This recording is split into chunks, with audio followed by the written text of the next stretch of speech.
Hello, नमस्कार साथियों, स्वागत है आपका। दोस्तों आज ये पशु परिचर भर्ती परीक्षा 2024 की अपनी दूसरी क्लास होने वाली है। पहली क्लास जो कि हमने पिछले क्लास में हमने उसके बारे में डिस्कस कर ली थी। क्वेश्चन भी बहुत ही अच्छे और इम्पोर्टेंट थे। अगर आपने नहीं देखी है तो मैं इसकी जो लिंक है वो डिस्क्रिप्शन में दे दूँगा, आप देख सकते हैं वहाँ से। यहाँ पर ये दूसरी क्लास है पशु परिचर की, और इसमें मोस्ट इम्पोर्टेंट जो कि विगत परीक्षाओं में पूछे गए सवाल हैं वो यहाँ पर आपको रहने वाले हैं। बहुत ही इम्पोर्टेंट सवाल हैं, तो बिना कुछ देरी करते हुए आगे बढ़ते हैं सवालों की तरफ। पहला देखिए, मुँह पका और खुर पका जो रोग है वो सहजग्रज है, जीवाणुजन्य है, विटामिन की कमी से होने वाला रोग है, या फिर परजीवी जन्य रोग है। ठीक है, चार आपके सामने ऑप्शन देखने को मिलते हैं। इनमें से जो मुँह पका और जो खुर पका जो रोग है वो कौन सा रोग है? तो बिल्कुल यहाँ पर ऑप्शन नंबर अपना ए है वो करेक्ट आंसर हो जाता है। ठीक है, option number A is correct answer, सहजगर्ज। सहजगर्ज जो इसका करेक्ट आंसर हो जाता है। ठीक है, नेक्स्ट देखिए, आगे बढ़ते हैं सवाल नंबर 2 की तरफ। निम्नलिखित में से किसका प्रयोग पशुओं में विरेचक के रूप में किया जाता है? ठीक है, किसका जो प्रयोग है वो विरेचक के रूप में किया जाता है? मैग्नीशियम सल्फेट, जमाल घोटा, अरंडी तेल, या फिर उपयुक्त सभी, यानी ये सभी। ठीक है, तो इसका जो हमें जो करेक्ट आंसर मिलता है तो ऑप्शन नंबर डी। ठीक है, ऑप्शन नंबर डी अपना यहाँ पर सही आंसर मिलता है। यानी इसका जो मैग्नीशियम सल्फेट है, जमाल घोटा है, एरंडी का तेल है, इन सभी का जो प्रयोग है वो पशुओं में विरेचक के रूप में किया जाता है। ठीक है, ऑप्शन नंबर अपना यहाँ पर डी करेक्ट आंसर हो जाता है। बहुत ही इंपॉर्टेंट ऐसे आपको यहाँ पर क्वेश्चन यहाँ पर मिलेंगे। तो प्लीज़ अगर आप चैनल पे नए हैं तो चैनल को सब्सक्राइब कर सकते हैं, वीडियो को लाइक, ठीक है, और प्यारा सा कमेंट कर दीजिएगा। 3 नंबर सवाल है। हाँ, 3 नंबर सवाल, गर्वर टेस्ट का उपयोग किया जाता है। ठीक है, गर्वर टेस्ट का जो उपयोग है वो किया जाता है, किन के लिए किया जाता है? दूध में प्रोटीन प्रतिशत ज्ञात करने के लिए, दूध में वसा प्रतिशत ज्ञात करने के लिए, दूध की अम्लता को ज्ञात करने के लिए, या फिर दूध में SNF प्रतिशत ज्ञात करने के लिए।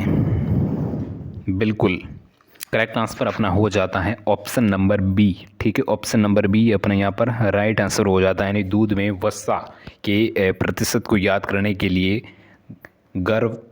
गर्वर टेस्ट का प्रयोग किया जाता है। ठीक है, गर्वर टेस्ट का उपयोग किया जाता है।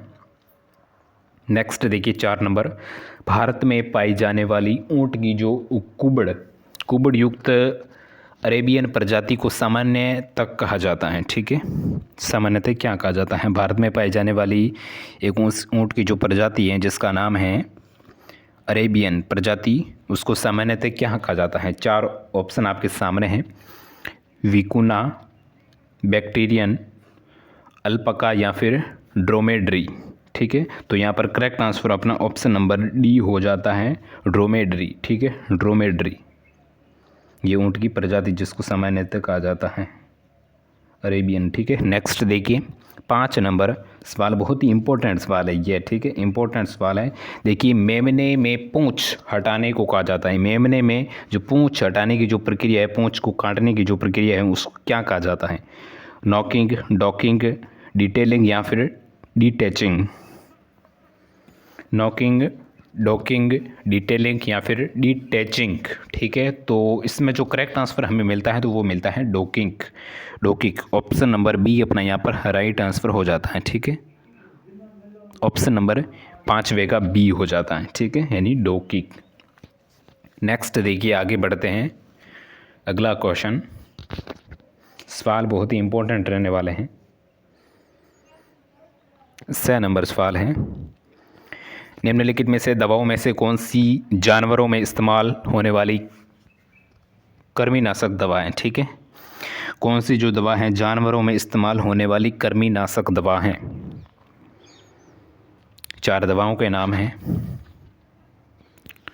जिसमें है मोलोकैक्सिकैम्प, ऑक्सीट्रोसाइक्लिन, या फिर अवाइवरमेक्टिन, या फिर पोटेशियम परमैंगनेट। ठीक है, तो करेक्ट आंसर अपना हो जाएगा ऑप्शन नंबर सी। सी में क्या है? अवाइवरमेक्टिन। ठीक है, आइवरमेक्टिन, ठीक है। ऑप्शन नंबर सी अपना यहाँ पर करेक्ट आंसर है। नेक्स्ट देखिए, गाय की होल्स्टीन फ्रीसियन नस्ल का जो उत्पत्ति स्थल है वो कौन सा है, ठीक है। गाय की होल्स्टीन फ्रीसियन नस्ल है, ये नस्ल का नाम है, इसका उत्पत्ति स्थल आपको यहाँ पर बताना है, ठीक है। हॉलैंड, स्कॉटलैंड, स्विट्जरलैंड या फिर इनमें से कोई नहीं, ठीक है। तो इसका जो करेक्ट आंसर हमें मिलता है तो वो मिलता है हॉलैंड, ठीक है। नाम से भी स्पष्ट है, होल्स्टीन या फिर हॉलैंड, ठीक है। ऑप्शन नंबर अपना ए करेक्ट आंसर हो जाता है, ठीक है। नेक्स्ट देखिए,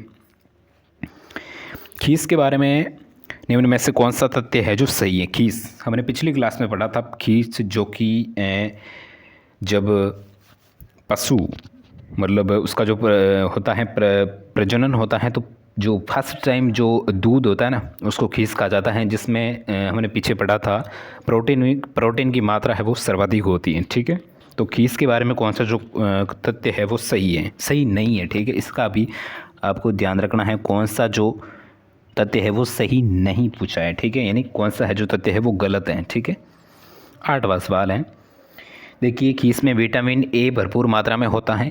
खीस को नवजात पशु के जन्म के बाद आधे घंटे से 2 घंटे के अंदर देना चाहिए। खीस विरेचक के रूप में कार्य करता है और खीस को शरीर भार के 20% दर में देना चाहिए, ठीक है। तो यहाँ पर हमें जो कौन सा कथन है वो गलत मिलता है, तो वो मिलता है ऑप्शन नंबर डी, ठीक है। ऑप्शन नंबर डी इसका हो जाएगा। बाकी 3 है वो इसके बारे में जो कथन है वो सही है, ठीक है, जिसमें विटामिन ए की मात्रा होती है, ठीक है, और वो नवजात शिशु के जन्म के आधे से 2 घंटे के बीच में देना चाहिए और इसमें विरेचक के रूप में ये कार्य करता है, ठीक है।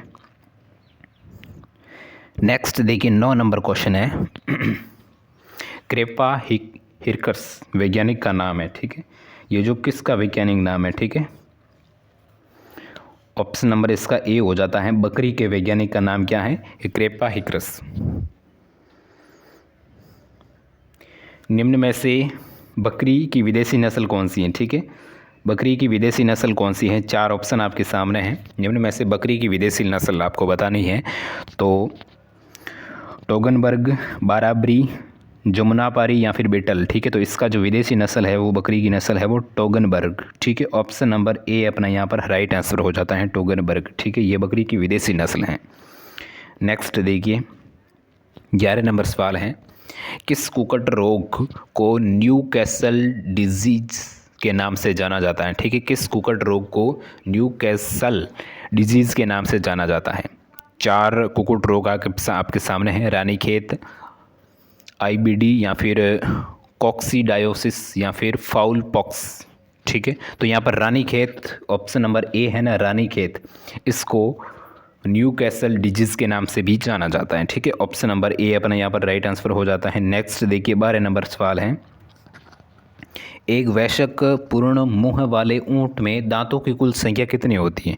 एक वयस्क पूर्ण मुंह वाला जो ऊंट होता है उसमें कुल दांतों की संख्या कितनी होती है, ठीक है।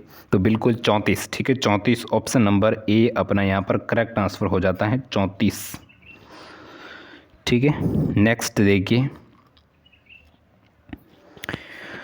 केंद्रीय भेड़ एवं ऊन अनुसंधान संस्थान कहाँ पर स्थित है, ठीक है। केंद्रीय भेड़ एवं ऊन, हाँ, ऊन अनुसंधान, ठीक है,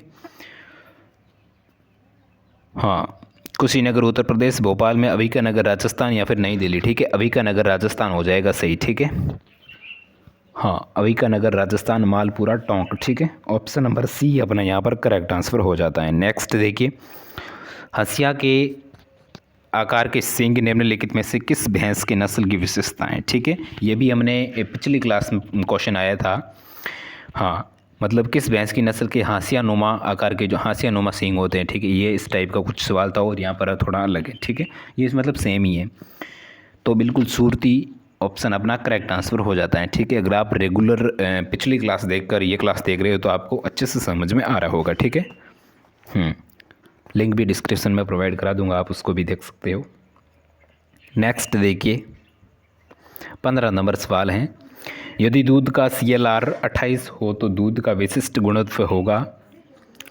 यदि दूध का CLR 28 है तो उसके विशिष्ट गुरुत्व होगा कितना होगा? ऑप्शन नंबर इसमें सी सही बता रहे हैं, ठीक है। ऑप्शन नंबर सी 1.028, ठीक है। Option number C correct answer है। नेक्स्ट देखिए, निम्न में से भेड़ की किस नस्ल को राजस्थान की मोरिनो भी कहा जाता है? बहुत ही इम्पोर्टेंट और अच्छा सवाल है। भेड़ की किस नस्ल को राजस्थान का मोरिनो, ठीक है, राजस्थान का मोरिनो कहा जाता है? पुंगल, नाली, मालपुरा या फिर चोकला? बिल्कुल, बहुत ही अच्छा सवाल है। बता दीजिए कमेंट बॉक्स में, निम्न में से भेड़ की किस नस्ल को राजस्थान की मोरिनो कहा जाता है?